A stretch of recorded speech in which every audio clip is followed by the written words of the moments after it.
Angka kematian warga terpapar COVID-19 di Banjarmasin masih berada di angka 8 tingkat kabupaten dan kota di Kalimantan Selatan. Hasil tersebut diambil dari pendataan Satgas COVID-19 Banjarmasin kepada 100.000 penduduk. Melonjaknya kasus kematian COVID-19 menjadi perhatian pemerintah, sehingga pemberian vaksinasi terus digencarkan kepada seluruh warga Banjarmasin.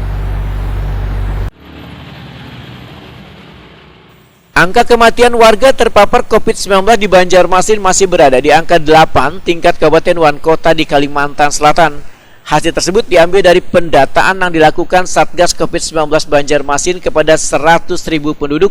Kepala Dinas Kesehatan Banjarmasin Dr. Mahli Riyadi SHMH, Wetakuni Prima TV Baisukan Jumat 27 Agustus 2021 mendahkan melonjaknya kasus kematian karena COVID-19 ini menjadi perhatian pemerintah, sehingga pemberian vaksinasi terus digencarkan kepada seluruh warga Banjarmasin. Mahli Riyadi mengakui penurunan angka kematian memang menjadi kendala, apalagi kasus COVID-19 di Banjarmasin hingga wahini masih tinggi. Bahkan ada beberapa kelurahan yang kembali berstatus zona habang. Untuk menekan laju penyebaran COVID-19, Mahli Riyadi meminta warga turut mendukung dan bekerja sama dengan pemerintah dalam penerapan protokol kesehatan secara terus-menerus. Posisi masih angka di 8 berdasarkan data yang kita miliki per 100.000 penduduk. Ya, jadi kita memang menurunkannya untuk tidak berada di tingkat 4, ya 5 ke bawah lah. Ya, 5 ke atas itu berarti di tingkat 4. Ya, berdasarkan level yang tingkatan yang kita tentukan, ukur berdasarkan peraturan Menteri Kesehatan. Kalau di Kementerian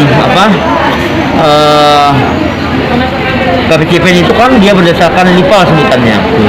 Ini kan nanti bisa turun lah Pak?